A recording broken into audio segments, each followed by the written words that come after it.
నిన్న ముఖ్యమంత్రి రేవంత్ రెడ్డి గారు మెదక్కు వచ్చి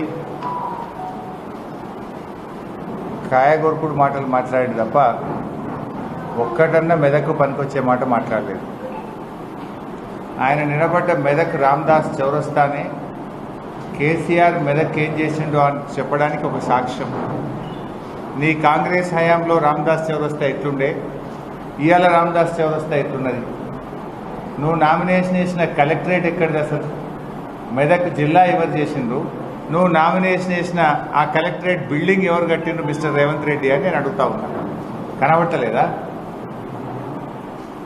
ఇందిరాగాంధీ గారు మెదక్ను జిల్లా చేస్తా అని నీ కాంగ్రెస్ పార్టీ మోసం చేస్తే మెదక్ జిల్లా అనే కలను, దశాబ్దాల కలను నిజం చేసింది కేసీఆర్. ఆ జిల్లా అయింది కనుకనే నువ్వు ఇలా నామినేషన్ వేయడానికి మెదక్కి వచ్చినావు. జిల్లా కాకపోతే ఈ నామినేషన్ సంగారెడ్డిలో పడుతుండే. మెదక్ జిల్లా కాకముందు ఏడేసిన నామినేషన్ సంగారెడ్డిలో వేస్తుండే. కేసీఆర్ మెదక్ జిల్లా చేసిండు కనుక, ఇక్కడ కలెక్టరేట్ కట్టిండు కనుక నువ్వు నామినేషన్ వేయడానికి మెదక్ వచ్చినావు. అంటే నిన్ను మెదక్కు రప్పించిన ఘనత కేసీఆర్ది, బీఆర్ఎస్ పార్టీది. నువ్వు నామినేషన్ వేసిన కలెక్టరేట్ బిల్డింగు కళ్ళు సరిపోయినంత అద్భుతమైన భవనం కట్టిండు కదా. అన్ని జిల్లా ఆఫీసర్ల సముదాయాన్ని మెదక్కు తెచ్చి మెదక్ ప్రజలు సంగారెడ్డికి వెళ్లకుండా మెదక్ ప్రజల కష్టాలను తెచ్చింది కేసీఆర్, బీఆర్ఎస్ పార్టీ కాదా? ఇలా మా జర్నలిస్టులకు కూడా ఒక ఆఫీస్ వచ్చింది. లేదా సంగారెడ్డి హెడ్ ఆఫీస్, మీకు యూనిట్ ఆఫీసు. అంటే ఆ కలెక్టరేట్లను నామినేషన్ వేసి ర్యాలీ పెట్టినవే, కలెక్టరేట్ నుంచి రామ్దాస్ చౌరస్తా దాకా వేసిన 4 లైన్ రోడ్ ఎవలేసిండు కేసీఆర్? అయిపోతే సింగిల్ రోడ్ ఉండే నీ కాంగ్రెస్ గవర్నమెంట్లా, సింగిల్ రోడ్. ఇవాళ 4 లైన్ రోడ్ వేసి ఆ బటర్ఫ్లై లైట్లలో పోయినావు కదా నువ్వు. కనవల్లే నీకు ఆ 4 లైన్ రోడ్? కనవల్లే ఎస్పీ బిల్డింగ్? కనవల్లే జిల్లా సమీకృత సముదాయం? కనవల్లే రామ్దాస్ చౌరస్తా? అక్కడి నుంచి చూస్తే కనబడలే వెజ్ నాన్ వెజ్ మార్కెట్? కనబడలే నీకు బ్రిడ్జు? అదేంటి బ్రిడ్జ్ కానీ మంబోజ్పల్లి బ్రిడ్జ్ కనబడలే నీకు? ఎంత అద్భుతంగా చేసినాం. నీ హయాంలో గణపురం కాలువ మొత్తం తుప్పుపట్టిపోయి యాడికాడ పగుళ్ళు పెడితే గణపురం కాలువను ఆధునీకరించి చిట్ట చివరి భూములకు నీళ్లు ఇచ్చింది కేసీఆర్, బీఆర్ఎస్ కాదా? అరే 3 జిల్లాలు చేసి 3 మెడికల్ కాలేజ్ ఇచ్చింది కేసీఆర్ కాదా? మెదక్ మెడికల్ కాలేజ్ ఎవరిచ్చింది? కేసీఆర్ ఏం చేయలే అని అబద్ధాలు మాట్లాడుతావు. నువ్వు మోసం చేసినావు. 7 రూపాయల అమ్మవారికి కేసీఆర్ 100 కోట్ల రూపాయలు ఇస్తే ఇచ్చిన 100 కోట్లను వాపస్ తీసుకొని ఇవాళ మెదక్కు అన్యాయం చేసింది రేవంత్ రెడ్డి. తప్పకుండా 7 రూపాయల అమ్మవారి ఉసురు తగులుతుంది నీకు. అమ్మవారికి అన్యాయం చేసినావు నువ్వు. ఆ అమ్మవారికి కేసీఆర్ 100 కోట్లు ఇస్తే ఆ 100 కోట్లు జీవో రద్దు చేసి ఇచ్చిన డబ్బుల్ని వెనక్కి తీసుకొని మెదక్కు తీరని అన్యాయం చేసిండు రేవంత్ రెడ్డి. 3 జిల్లాలు చేసిండు కేసీఆర్, 3 ప్రభుత్వ మెడికల్ కాలేజీ పెట్టిండు కేసీఆర్.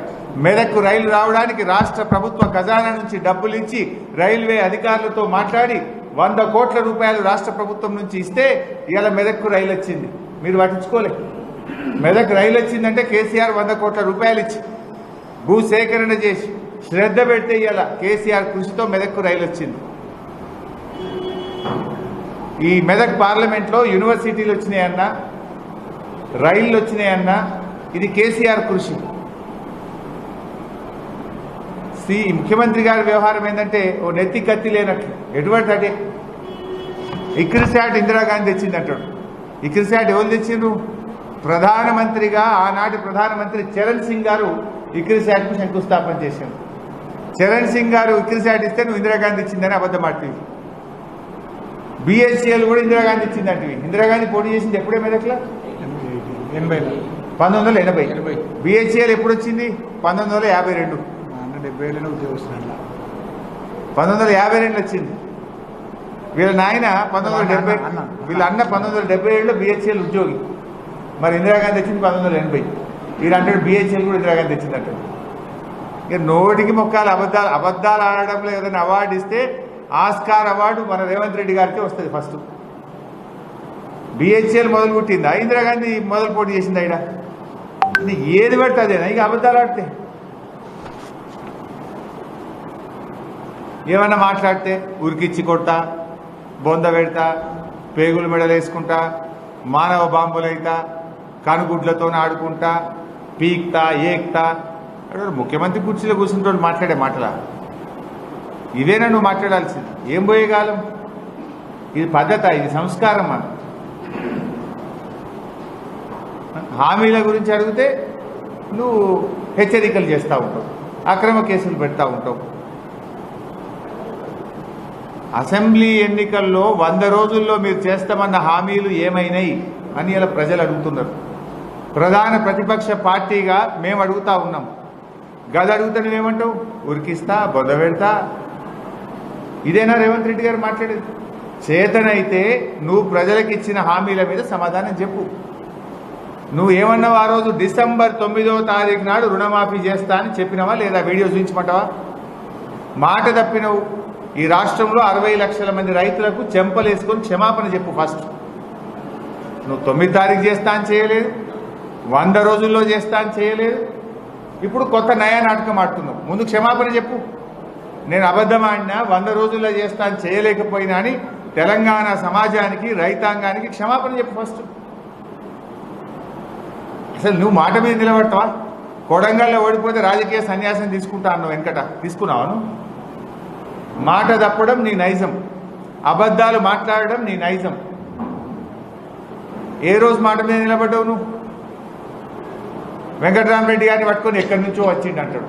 నిన్ను కొడంగల్ ఓడగొడితే నువ్వు వచ్చి మల్కాజ్గిరిలో పోటీ చేయలే? మరి నువ్వు ఎక్కడి నుంచో కొడంగల్కి వెళ్ళొచ్చి మల్కాజ్గిరిలో నువ్వు చేయొచ్చు. కానీ ఇవాళ వెంకటరామరెడ్డి ఈ జిల్లాలో 20 సంవత్సరాలు ప్రజలకు సేవ చేసిండు. ఈ నియోజకవర్గ ఓటర్. మొన్న అసెంబ్లీ ఎన్నికల్లో ఆయన కుటుంబ సభ్యులు పటాన్ చెరువులో మా అభ్యర్థి మహిపాల్ రెడ్డి గారికి ఓటేసిండు. ఆయన ఈ నియోజకవర్గంలో స్థిర నివాసం ఏర్పాటు చేసుకున్న ఈ నియోజకవర్గ ఓటర్. నువ్వు కొడంగల్కి వచ్చి నువ్వు మాత్రం మల్కాజ్గిరిలో చేయొచ్చు. కానీ ఇక్కడుండే వెంకటరామరెడ్డి గారు పోటీ చేస్తే నీకు తప్పు గరవడ్డాది. అబద్ధాలు ఆడిని అతికేటట్టు ఆడాలి. ఇక దేవుళ్ళ మీద ఒట్లు పెట్టుండు రుణమాఫీ చేయమంటే. నువ్వు 100 రోజులు నీ టైం దొరకలేదా? 100 రోజులు చేయకుండా ఎగబెట్టినాడు. నువ్వు రేపు ఎగబెట్టవని గ్యారెంటీ ఏంది? రేవంత్ రెడ్డిని, కాంగ్రెస్ పార్టీని ఈ ఎన్నికల్లో ఓడగొడితేనే రుణమాఫీ అవుతుంది. ఆయన దిగిపోడు కదా ఓడిపోతే. రాహుల్ గాంధీ ఏం ప్రధానమంత్రి అయ్యేది లేదు, రేవంత్ రెడ్డి ఏం దిగిపోయేది లేదు. ఈడ ఓడగొడితేనే, రేపు సురుకు పెడితేనే నువ్వు ఇచ్చిన హామీలు అమలు చేయలేదు కనుక అప్పుడు నువ్వు కళ్ళు తెరిచే అవకాశం ఉంటుంది. వాళ్ళకి అహంకారం నెత్తికెక్కింది. కాంగ్రెస్ వాళ్ళకు, మంత్రులకు కానీ కాంగ్రెస్ నాయకులు కానీ అహంకారం నెత్తికెక్కి విర్రవీగుతున్నారు. ఇవాళ ఆ అహంకారాన్ని దించాలి. కాంగ్రెస్ నేల మీదకి రావాలంటే వెంకటరామరెడ్డి పార్లమెంటుకు పోవాలి. అహంకారంతో విర్రవీగుతున్న కాంగ్రెస్, గాలిలో తేలియాడుతున్న కాంగ్రెస్ భూమి మీదకి రావాలంటే బీఆర్ఎస్ పార్టీ గెలిచి వెంకటరామరెడ్డి పార్లమెంటుకు పోవాలి.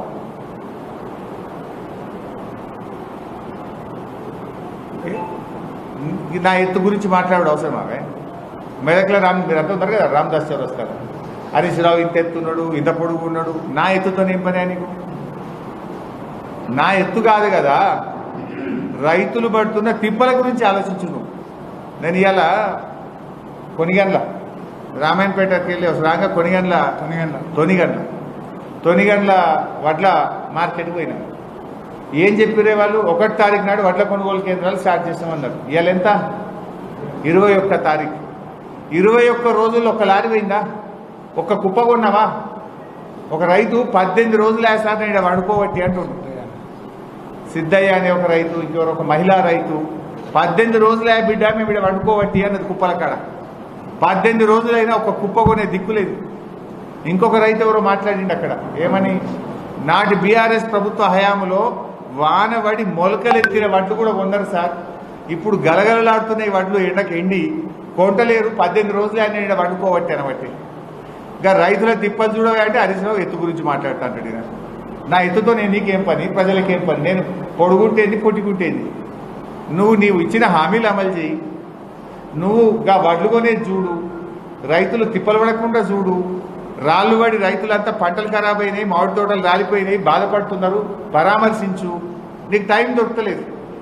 ఒక రైతును పరామర్శించిండా ఒక మంత్రి కానీ, ఈ ముఖ్యమంత్రి కానీ చనిపోయిన ఒక రైతు కుటుంబాన్ని పరామర్శించిండా? ఏం నీకు ఒక్క నిమిషం టైం దొరకలేదా? నన్ను తిట్టడానికి మాత్రం టైం దొరుకుతుంది, అబద్ధాలు మాట్లాడడానికి మాత్రం టైం దొరుకుతుంది. అప్పుడు ఏం మాట్లాడినావు? ఓ మాదేదో ఏమో అంటుంటే కదా, మానవత ఏందో ప్రభుత్వం అంటుంది, ఇట్లా చేస్తామంటుండే కదా, ప్రజాప్రభుత్వం. ఏడవేని ప్రజాప్రభుత్వం, ప్రజాపాలన అన్నావు. ఏడవేని ప్రజాపాలన. మరి ప్రజలు కష్టాల్లో ఉంటే, రైతులు ఆత్మహత్య చేసుకుంటే, ఆటో కార్మికులు ఆత్మహత్య చేసుకుంటే పరామర్శించడానికి నీకు నీ ప్రజాపాలనలో టైం దొరకలేదా? నీ ప్రజాపాలన సంగతి నీ వి హనుమంతరావు చెప్పిండు, నీ మోతుపల్లి నరసింహులే చెప్పిండు. చెప్పలే? నువ్వేమన్నా ముఖ్యమంత్రిగా రోజు ప్రజల్ని కలుస్తాను, కలుస్తున్నావా? నువ్వు ఒక్కనాడైనా కలిసినావా నువ్వు ప్రజల్ని? నీ వి హనుమంతరావు గారే చెప్తుండు, మా ముఖ్యమంత్రి 15 రోజులైనా నాకు అపాయింట్మెంట్ ఇస్తలేడు అంటుండు. మాజీ మంత్రి, సీనియర్ నాయకులు, కాంగ్రెస్ నాయకులు, మోతుపల్లి నరసింహులు నెల నాకు ముఖ్యమంత్రి అపాయింట్మెంట్ ఇస్తలేడు అంటుండు. ఇక నువ్వు ప్రజలు ఎక్కడ కలుస్తావు? వి హనుమంతరావు కంటే సీనియర్ నాయకుడు ఇంకో ఉన్నారా కాంగ్రెస్ పార్టీలో? ఆయన పుట్టు కాంగ్రెస్, నువ్వన్నా నడిమిట్లు వచ్చినావు. ఆయనకే అపాయింట్మెంట్ దొరకలేదు అంటే నీ ప్రజాపాలన ఏ పార్టీ ప్రజాపాలన ఈ రాష్ట్రంలో నడుస్తుందో అర్థమైతలేదా ప్రజలకు? మా ఎమ్మెల్యేలను లాక్కుంటా, ఇక గుంజుకుంటా, నీ దొడ్లు ఎంతమంది ఉంటారు, ఇవేనా నువ్వు మాట్లాడేది? కేసీఆర్ ఏమన్నాడు? నువ్వు 5 ఏళ్ళు ఉండాలన్నాడు సంగారెడ్డి మీటింగ్ పెడితే. నీళ్ళేందో పాలేందో తేలాలన్నాడు. నీ ఎమ్మెల్యే టచ్లుంటే అది నువ్వు చూసుకో. నువ్వు మా లీడర్లను గుంచుతా, మా లీడర్లకు ఎంపీ టికెట్లు ఇస్తా, ఎమ్మెల్యేలను గుంచుతా అని మాట్లాడుతూ ఉన్నావు. ఇలా నువ్వు టచ్ చేయాల్సింది మా ఎమ్మెల్యేలను కాదు, నువ్వు టచ్ చేయాల్సింది 6 గ్యారంటీలను. నువ్వు టచ్ చేయాల్సింది దుఃఖంలో బాధలో ఉన్న రైతులను ఓదార్చడం కోసం నువ్వు టచ్ చేయాల్సినటువంటి అవసరం ఉంది. నువ్వేదో మా ఎమ్మెల్యేలను టచ్ చేస్తాను అనుకుంటున్నావు. నువ్వు మా ఎమ్మెల్యేలను కొంటే ఒకళ్ళో ఇద్దరినో కొనవు కావచ్చు, కానీ ప్రజల్ని కొనలేవు, తెలంగాణ ఆత్మగౌరవాన్ని కొనలేవు, మా కార్యకర్తల్ని కొనలేవు. ఆ విషయం గుర్తుపెట్టుకో. కేసీఆర్తోని తిట్టుకుంటా, అసలు రేవంత్ రెడ్డి స్పీచ్ అంటే కేసీఆర్ తిట్టుడే. ఆయన కేసీఆర్ తిట్టకపోతే ఆయన నిద్ర పట్టట్లేదు, నిద్ర కూడా పట్టట్లేదు. కేసీఆర్ని తిట్టుకుంటే ఎంతసేపు కాలక్షేపం చేస్తావు? నువ్వు ప్రజలకు ఇచ్చిన హామీలు అమలు చేయడం మీద దృష్టి పెట్టు. 6 గ్యారంటీలు ఎందుకు 100 రోజుల్లో అమలు చేయలేదో ప్రజలకు సమాధానం చెప్పు, ప్రజలకు క్షమాపణ చెప్పు. లేదంటే పార్లమెంట్ ఎన్నికల్లో డెఫినెట్గా నీ కర్రు కాల్చి వాత పెడతారు. ప్రశాంతమైన మెదక్లో రేవంత్ రెడ్డి గారు కలుషితమైన మాటలు మాట్లాడిండు. మెదక్ ప్రజలు తప్పకుండా రేవంత్ రెడ్డికి బుద్ధి చెప్తారు. మెదక్ ముమ్మాటికి బీఆర్ఎస్ సీటే. మెదక్లో ఏది ఏమైనా మళ్ళీ గెలిచేది బీఆర్ఎస్. 20 ఏళ్ల నుంచి మేమే గెలిచినాం, రేపు కూడా మేమే గెలుస్తాం. నువ్వు ఎన్ని అబద్ధాలు చెప్పినా, ఎన్ని మాయ మాటలు మాట్లాడినా, ఎన్ని బోగస్ ఓట్లు పెట్టుకున్నా విఘ్నులైన మెదక్ ప్రజలు నిజానిజాలను గ్రహించిండ్రు. జిల్లా ఇచ్చిన మెదక్ దశాబ్దాల కళను నిజం చేసిన కేసీఆర్ని బలపరుస్తారు మెదక్ ప్రజలు. ఎందుకంటే జిల్లా ఇచ్చింది మేము, రైలు తెచ్చింది మేము, గోదావరి నీళ్లు తెచ్చింది మేము, మెడికల్ కాలేజ్ తెచ్చింది మేము. నువ్వు ఇండస్ట్రీస్ గురించి మాట్లాడుతున్నావు. మెదక్ పార్లమెంట్లో అద్భుతమైన మెడికల్ డివైస్ పార్క్ను తెచ్చింది మా కేసీఆర్ ప్రభుత్వం. నువ్వు అన్ని కాలుష్య ఇండస్ట్రీలు తెస్తే మేము కాలుష్య రహిత మెడికల్ డివైస్ పార్క్ పెట్టి వేల లక్షల మందికి ఉద్యోగాలు ఇప్పించినాం ఈ మెదక్ పార్లమెంట్లో. అది బీఆర్ఎస్ చేసిన కృషి. ఐటీ పార్కును తెస్తున్నాం మేము ఈ జిల్లా. నువ్వేం చేసినావు? అందువల్ల విఘ్నులైనటువంటి మెదక్ ప్రజలకు నేను చేసే విజ్ఞప్తి, రేవంత్ రెడ్డి గారి అన్నీ కూడా కేవలం ప్రజల దృష్టి మరల్చడం కోసం ఆయన నెత్తి కత్తి లేనట్టు కాయగొరుకుడు మాటలు మాట్లాడుతుంది తప్ప ప్రజలకు పనికొచ్చే మాట మాట్లాడతలేడు. ఈ రోజుకు ఒక్క మంత్రి అన్న వడ్ల కొనుగోలు కేంద్రం తిరిగిండా? ఒక్క ముఖ్యమంత్రి అన్న వడ్ల కొనుగోలు కేంద్రం పోయి ఎందుకు ఇబ్బంది అవుతుందో ఆలోచించిండా? 1వ తారీఖు వడ్ల కొనుగోలు కేంద్రాలు స్టార్ట్ చేస్తే ఇవాళ 21వ తారీఖు 20 రోజులైనా ఒక్కొక్క కొనుగోలు కేంద్రంలో ఒక్క లారీ కూడా ఎందుకు పోలేదో ప్రభుత్వం సమాధానం చెప్పద్దా? వడగళ్ళు పడి, వర్షాలు పడి, వడ్లు తడిచిపోయి, చీకట్లో పాములు తేళ్లు గరుస్తుంటే, దోమలు గుడుతుంటే రైతులు రోజుల తరబడి, వారాల తరబడి వడ్ల కొనుగోలు కేంద్రాల్లో పడిగాపులు కాస్తున్న రైతు కష్టాల గురించి చూడమని నేను కోరుతా ఉన్నా. అసలు నీకు అందరినీ మోసం చేసినావు నువ్వు. ఎవరికి మేలు చేసినావు? అసలు నువ్వు బాండ్ పేపర్లు పంచి అలా బాండ్ పేపర్ ఇజ్జత్ తీసినావు నువ్వు. బాండ్ పేపర్ అంటే మార్కెట్లో ఇంత దానికి ఒక నమ్మకం ఉండే. బాండ్ పేపర్ నమ్మకాన్ని వమ్ము చేసినావు నువ్వు mister Revanth Reddy. Bond paper అంటే ఒక నమ్మకానికి ప్రతీక. బాండ్ పేపర్ మీద రాసిస్తే ఇది అవుతుంది, లేకపోతే మార్కెట్లో పోతే చెల్తుంది, పోలీస్ స్టేషన్ పోతే చెల్తుంది అనుకుంటారు. ఇప్పుడు నీ తర్వాత నీ బాండ్ పేపర్ పుణ్యమాని బాండ్ పేపర్కు ఇజ్జత్ పోయింది. బాండ్ పేపర్ పరువు తీసినావు నువ్వు, బాండ్ పేపర్కున్న నమ్మకాన్ని కూడా పొడగొట్టినావు నువ్వు, బాండ్ పేపర్ను కూడా మోసం చేసి పారేసినావు, దాని జడ్జి కూడా తీసి పారేసినావు నువ్వు నీ ప్రభుత్వం. అరే ఎంత ఘోరమే. ఆయన బట్టి విక్రమార్క గారు మొన్న అసెంబ్లీలోనేమో ఎగవేత, నిన్న ప్రెస్ మీట్లోనేమో దాటవేత. నిరుద్యోగ భృతి ఇస్తామన్నారు, ఎప్పటి నుంచి ఇస్తారు అని చెప్పి నేను అసెంబ్లీలో అడిగిన. బట్టి విక్రమార్క గారు లేచేంటాడు, మేము కాంగ్రెస్ పార్టీ 6 గ్యారెంటీల్లో కానీ ఎన్నికల్లో కానీ నిరుద్యోగ భృతి ఇస్తామని చెప్పలేదు అని ఎగబెట్టిండు. నిండు అసెంబ్లీ సాక్షిగా ఎగవేత. నిన్నెక్కడో ప్రెస్ మీట్ పెట్టిండు, మేము రుణమాఫీ 100 రోజుల్లో చేస్తామని లేదు, మెల్లగా చేస్తాం అని ఆయన దాట వేస్తాడు. డిసెంబర్ 9 తారీఖు చేస్తా అని చెప్తాడు, మొదటి సంతకం పెడతా అంటాడు రేవంత్ రెడ్డి, 100 రోజుల్లో చేస్తా అంటాడు రేవంత్ రెడ్డి. బట్టి విక్రమార్కనేమో మేము మెల్లగా చేస్తాం భయ్, మేము 100 రోజుల్లో చేస్తామని చెప్పలే అని దాట వేస్తాడు.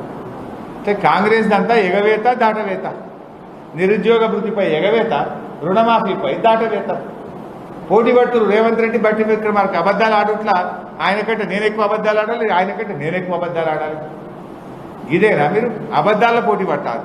ప్రజలకు సేవ చేయడంలో, హామీలు అమలు చేయడంలో, మెరుగైన పాలన అందించడంలో పోటీ పడండి. ఇదేం పోటీ?